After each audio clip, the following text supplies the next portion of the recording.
Materialism is the theory that all that is matter. If materialism is correct, then every fact is a physical fact.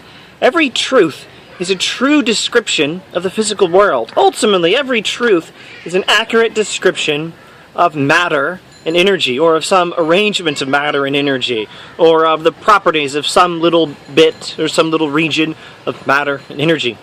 Now, it's the nature of such facts, such truths, that all of them can be known in a purely objective fashion. That is to say, there's no particular kind of experience that is necessary to know any of these truths. They could all be learned, for example, simply by reading them in a textbook.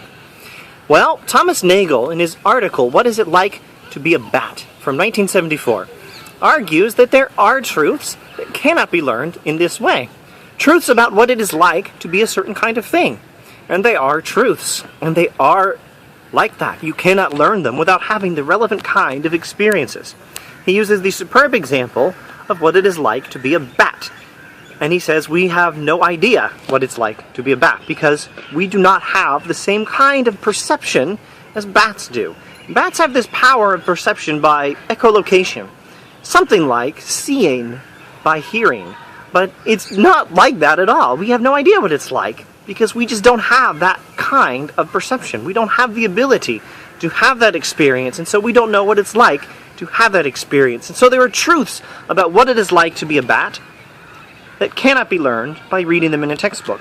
And so it seems that there are truths that are not purely descriptions of the physical world. And so materialism must be false. Or, to be a little more precise and a little more faithful to Nagel's article, it would seem that materialism has a challenge in this phenomenon of truths about what it is like to be something.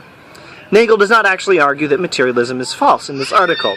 He simply argues there's a very difficult challenge, and there's no clear explanation of how materialism might meet this challenge.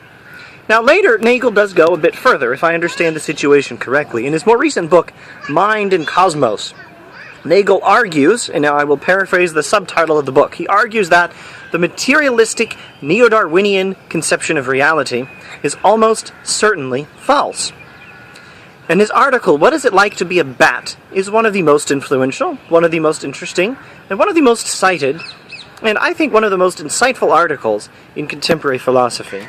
I do not know what is the most cited, influential, or insightful, but I wouldn't be a bit surprised if this was the most in at least some of those categories.